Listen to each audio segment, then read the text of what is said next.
What's that?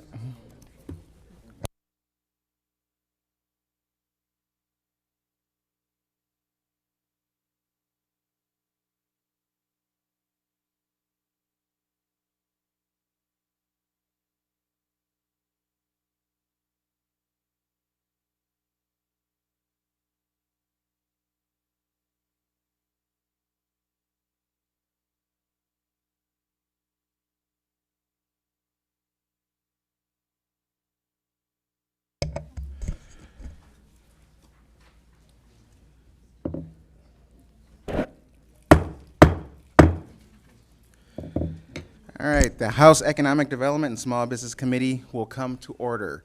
Madam Clerk, would you please take the roll? Sheriff Hoskins. Here. Representatives Grant, Whitsitt. Here. Neely. Here. Liberati. Here. Kafia. Here. Farhat. Miller. Here. Tisdale. Here. Van Workum. Here. Martin. Here. Roth. Here. St. Germain. Here. Mr. Chair, you have a quorum. All right. First thing up today is testimony on House Bill 4618, offered by our very own Rep. Kafia. If she wants to come down, and looks like we also have Kevin Klein joining us from Zoom as well, who's going to be virtually joining Rep. Kafia. All right, floor is yours. Good morning, committee. Thank you, Mr. Chairman. Thank you, vice chairs. And thank you to Kevin Klein joining us from up in my district in the 103rd in Traverse City. So my bill, House Bill 4618, is pretty straightforward. Essentially, it will amend the Publicly Funded Health Insurance Contribution Act, and it would allow additional regional airport authorities in Michigan to be included in the definition of a local unit of government. And the purpose of this would be to allow their boards to exempt themselves from contribution limits to an employee's medical benefits plan for the purpose of helping them attract and retain talent for this critical industry. Currently, most regional airport authorities in Michigan are already able to remove this cap by law, and they can lower an employee's health insurance costs. However, current statute in Michigan only allows regional airport authorities created under a certain chapter of the Aeronautics Code to remove the cap, and Mr. Klein will explain more detail about this as he is the resident expert on the Aeronautics Code. I would not make that claim. However, meanwhile, authorities that don't oversee airports, such as the Cherry Capital Airport in my district, were created under a different chapter of the Aeronautics Code. This chapter was created after the Publicly Funded Health Insurance Contribution Act granted local units of government, such as regional airport authorities, the ability to remove the contribution limits on employee medical plans. My bill simply addresses this apparent oversight in current law by treating these newer, more newly formed regional airport authorities equally, and two specifically that this would impact our Cherry Capital Airport in Traverse City, as well as the Grand Rapids Airport. This bill does not require any airport authority to make additional contributions to the employee's medical plan. It simply gives them the equal ability to do so along with every other regional airport authority in the state, if they so choose, again, to attract and retain talent. The legislation would allow regional airport authorities to enhance employee medical benefits as a means of attracting and retaining talent, especially to alleviate the ongoing staffing shortages that this critical industry is facing. Especially in rural regions like mine in northern Michigan, which is a hub for all sorts of travel, and I'll let Kevin speak more to that. We broke records in 2021 for the number of commercial flights into our airport from across the country and even the world. But especially in rural regions like mine, we need every tool at our disposal to compete for high-quality workers, raise their standards of living, and support economic drivers such as local airports, which allow regional economic hubs like Traverse City to thrive, as well as Grand Rapids. Thank you again to the members of the committee for taking up the bill. As I said, Mr. Klein has prepared a PowerPoint. He's going to go into much more depth about the impact of the Aeronautics Code, the timing of when these airport authorities were created, and why currently 2 out of all of them in the state, including mine and Traverse City, were excluded, and how this bill will actually then add them and give them more capability to pay for their medical benefits for their employees. So with that, I will hand it over virtually to Mr. Klein, joining us from northern Michigan. Thank you. Thank you to the committee, and thank you, Representative Kofia, for all your assistance with this bill. May I please share my screen? Go ahead.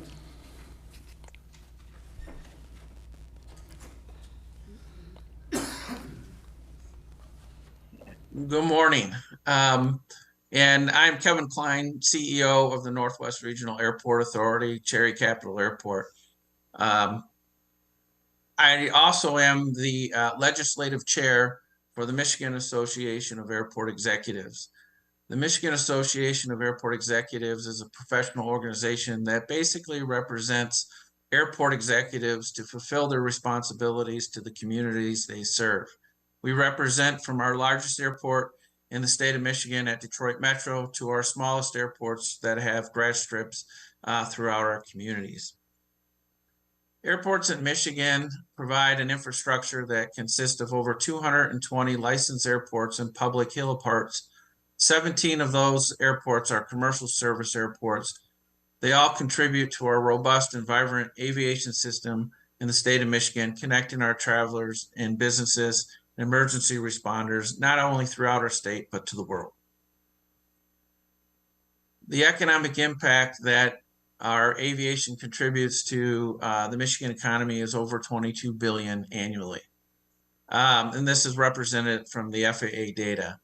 We overall transported 32 million passengers in the calendar year of 2022 and delivered approximately 600 million pounds of air cargo and U.S. mail annually. The Northwest Regional Airport Authority in Traverse City was created in October of 21. We're the third largest airport in the state, defined by economic impact at over $1 billion. We're the fourth largest airport in the state, defined by passenger enplanements of 2022. We have 5 airlines. We fly to 17 destinations. We have 26 employees. As well stated by Representative Kofia, Public Act 152, the issue is the Airport Authority is defined under Chapter 7 of the Aeronautics Code and is not defined as a local unit of government because of this designation. The authority must currently follow the healthcare plans either under the cap set by the state or share cost premiums or share the premiums on an 80-20 split with the employees. This creates an issue with us attracting and retaining employees. It doesn't allow a choice for the airport to support a better plan for its employees. We must follow this act. Public Act 152 allows for all other type of airport governance models to have an exemption. Those that include not only the airport authorities created under Chapter 6, but also city and county run airports. So what is this bill, or what are we clearly asking for today, is just a simple fix. When the bill was created, Act 95 of the Aeronautics Code was not even in process. It wasn't developed until 2015, approximately 4 years after the original PA 152 was created. And it really spelled out the Chapter 6 of the Aeronautics Code, which defines airport authorities that were developed prior to 2015 as exempt as a local unit of government. Those authorities include airports such as Detroit Metro, Lansing, Flint, and I believe Port Huron. So what we're looking for is, as Act 95 was developed, Act 95 was developed at a request of the Grand Rapids Airport to ensure that they were looking to actually develop an airport authority under Chapter 6. But the Michigan legislature saw that regional airports are a new form of government that is going to be very popular for many forms or many other communities to use. And so instead of having each community come back to the legislator, they created Act 95 to develop in the Aeronautics Code an overall Regional Airport Authority Act that would cover everybody that could qualify to meet those regulatory guidance. So in 2015, Gerald R. Ford went to used the Regional Airport Authority Act, and then in 2021, Cherry Capital Airport did the same. So if this bill is amended to include Chapter 7, what it would do is by a 2/3 votes of the governing body each year, a local unit of government would exempt itself from the requirement of this act. This allows us then to be very competitive with the wages and benefits that are offered for each individual employee that participate at our authority. This covers all authorities, or all employees, excuse me, from our union employees all the way to the executives at the airport. This really will allow us to attract talent from across the country here to Michigan. I am available for any questions that you may have. Thank you for allowing me to testify. All right, Representative Roth. Good morning, Kevin, and thank you, Mr. Chair, for the question, by the way, and Representative Kofia for bringing this forward. Just clarification, Kevin, would this include like an airport like Pellston, Manistee, those kind of entities also? The airports like Pellston and Manistee are already defined as local units of government because each of those entities are already operated by the city or county that have their governance. This is mainly focused, this change is directed because the definition of the airport authority from the Regional Airport Authority Act. So the only two airports that at this time are impacted are Cherry Capital Airport and the Gerald R. Ford. Perfect. Thank you, Kevin. All right, Representative Martin, did you have a question? Thank you, Mr. Chair. My question is, if we create another local unit of government, does this also expand them? It's not just for insurance purposes, but does that then give them qualified government immunity? And is there any other fallouts, unintended consequences, and what would there be costs involved with that? Under Act 95, or under this act, under PA 152, this is specifically to the Publicly Funded Healthcare Contribution Act. So this would not impact any of the other governance, whether it's local immunity or others. This is just specific to the Health Insurance Act. And as that impact to the state, no, each airport under the Aeronautics Code for Chapter 7 must be self-sufficient and be able to do their own contributions to healthcare without relying on local taxpayers. So this is not a cost to any of the local units of government or the state.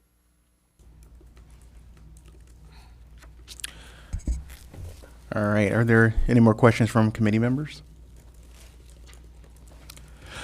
All right, Mr. Klein, thank you so much for your testimony today. We really appreciate it, as well as you, Rep. Kofia. Thank you. All right, next we will start voting on some bills. The first set of bills that we're going to take up are, oh, sorry, I should do that. I want to read in for Representative Kofia's bill 4618, Rob Maz from the Department of Treasury doesn't wish to speak, but supports the bill. All right, so we're going to start on Senate Bills 129 through 132. These bills were heard in the Housing Subcommittee on May 9th, and Chair Coleman submitted a letter to us that he would like us to read in. Says, Chair Hoskins and members of the committee, pursuant to Rule 34 of the Michigan House of Representatives, the House Economic Development and Small Business Committee created the Subcommittee on Housing. On May 9th, the committee referred Senate Bills 129 through 132 to the subcommittee for its review. The subcommittee met on May 11th, 2023. A record of this meeting has been filed with the subcommittee records. And I request that that record also be made part of the permanent record of the House Economic Development and Small Business Committee. During that committee, members heard testimony from bill sponsors and from several stakeholders in support of the bills. With the requisite number of votes in the affirmative, the subcommittee voted that these bills be returned to the full committee without amendments, and with the recommendation that the bills be reported to the full House. So with that, we now have said bills. There is a sub for the bills. I want to thank the bill sponsor, the lead sponsor of the bill, Senator Singh, as well as the many stakeholders who worked to put this bill, get this bill in the place where I think it's going to be a really good thing for Michigan and bringing more housing here, which we all desperately need.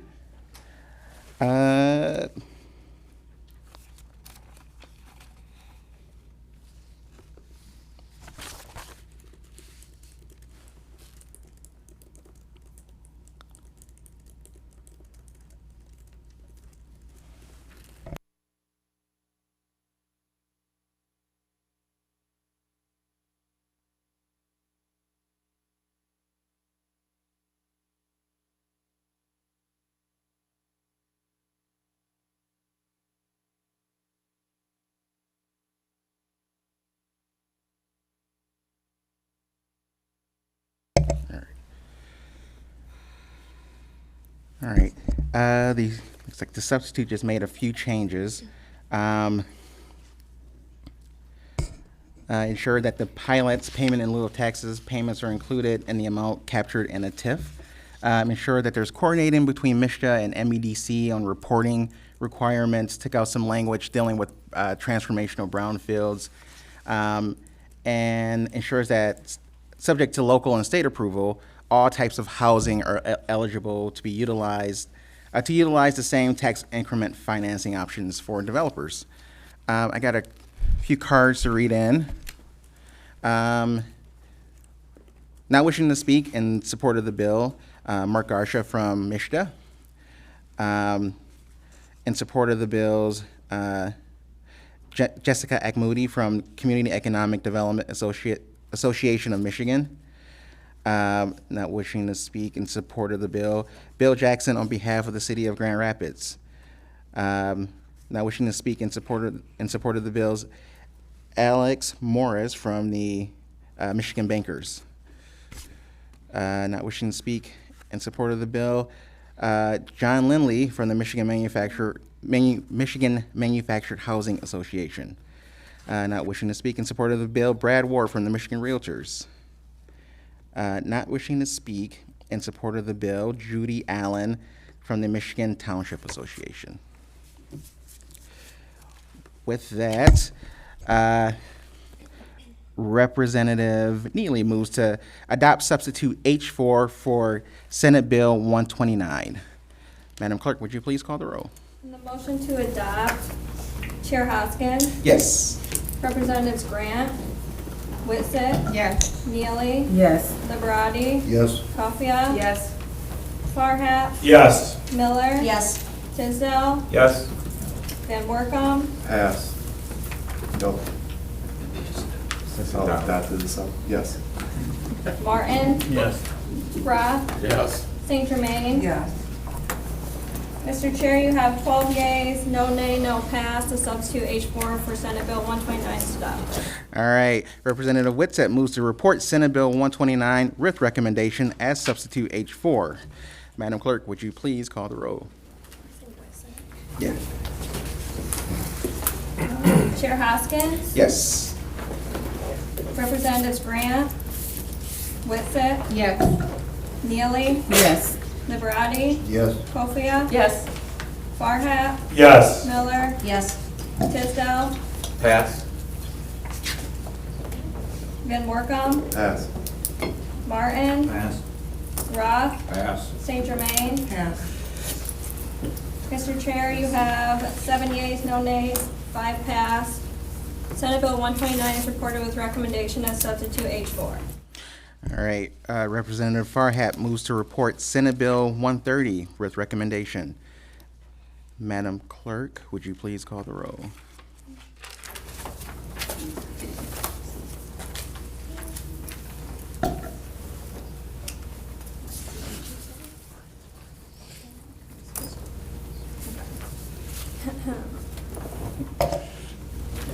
On the motion to report, Chair Hoskins, Yes. Representatives Grant, Wissett, Yes. Neely, Yes. Liberati, Yes. Kofia. Yes. Farhat, Yes. Miller. Yes. Tisdale, Pass. Van Workum, Pass. Martin, Pass. Roth, Pass. St. Germain. Yes. Mr. Chair, you have 7 yeas, 0 nays, 5 passed. Senate Bill 130 is reported with recommendation. All right. Representative Liberati moves to report Senate Bill 131 with recommendation. Madam Clerk, would you please call the roll? On the motion to report, Chair Hoskins, Yes. Representatives Grant, Wissett, Yes. Neely, Yes. Liberati, Yes. Kofia. Yes. Farhat, Yes. Miller, Yes. Tisdale, Pass. Van Workum, Pass. Martin, Pass. Roth, Pass. St. Germain. Yes. Mr. Chair, you have 7 yeas, 0 nays, 0 passed. Senate Bill 131 is reported with recommendation. All right. Next we have Representative Kofia moves to report Senate Bill 132 with recommendation.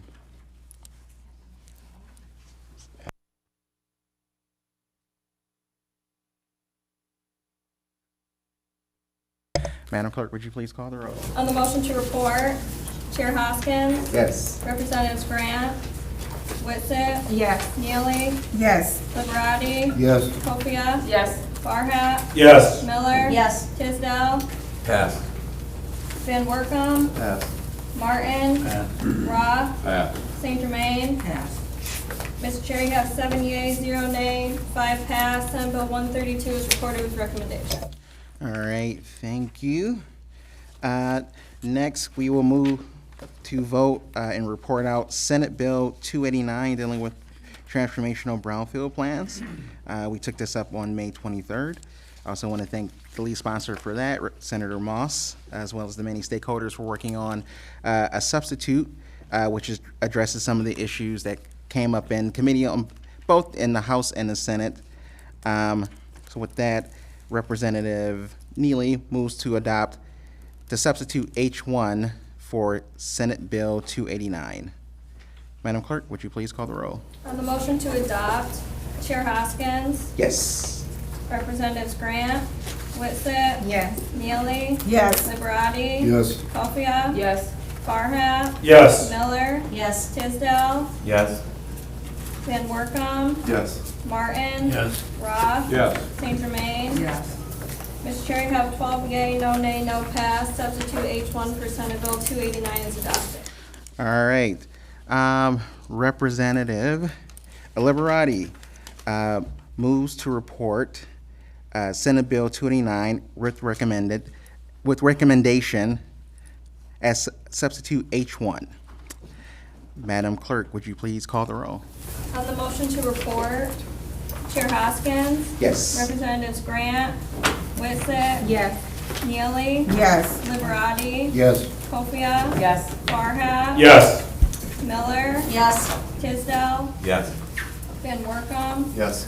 Martin, Yes. Roth, Yes. St. Germain. Yes. Mr. Chair, you have 12 yea, no nay, no pass. Senate Bill 289 is reported with recommendation as substitute H1. All right, thank you. And I have one card to report, to read in for this. Bree Anderson, representing MEDC, did not wish to speak, but was in support of the bill. All right, last set of bills. We have House Bill 4454 and then Senate Bill 164, which do the same thing.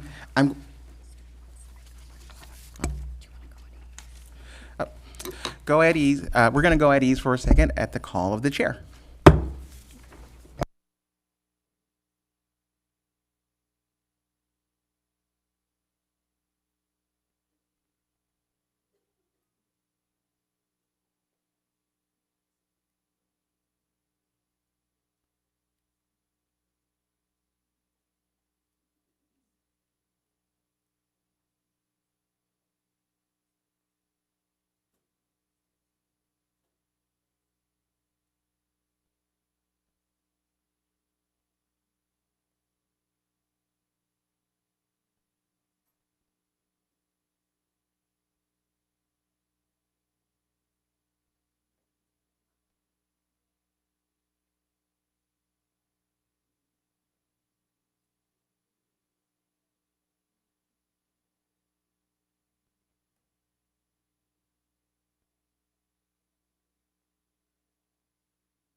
All right, committee will come back to order. All right, next we're gonna vote to report out House Bill 4454. We heard testimony on it on May 16th. With that, Representative Neely moves to report House Bill 4454 with recommendation. Madam Clerk, would you please call the roll? On the motion to report, Chair Hoskins. Yes. Representatives Grant, Whitsitt. Yes. Neely. Yes. Liberati. Yes. Copia. Yes. Farhat. Yes. Miller. Yes. Tisdale. Yes. Van Workum. Yes. Martin. Yes. Roth. Yes. St. Germain. Yes. Mr. Chair, you have 12 yea, no nay, no pass. House Bill 4454 is reported with recommendation. All right, thank you. And next we're going to take up our last bill, Senate Bill 164, which is the same as 4454. We are going to adopt a sub, which will restore a provision in the legislation that requires that the property taxes be paid first with any assessments that are collected. With that, Representative Miller moves to report Senate Bill 164 with recommendation as new substitute H1. Madam Clerk, would you please call the roll? On the motion to adopt, Chair Hoskins, Yes. Representatives Grant, Whitsitt. Yes. Neely. Yes. Liberati. Yes. Copia. Yes. Farhat. Yes. Miller. Yes. Tisdale. Yes. Van Workum. Yes. Martin. Yes.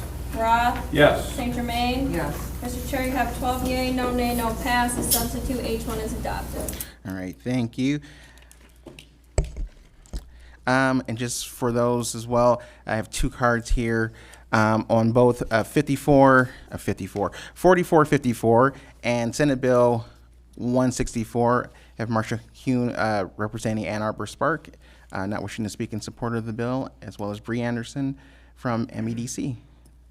MEDC was neutral on 4454.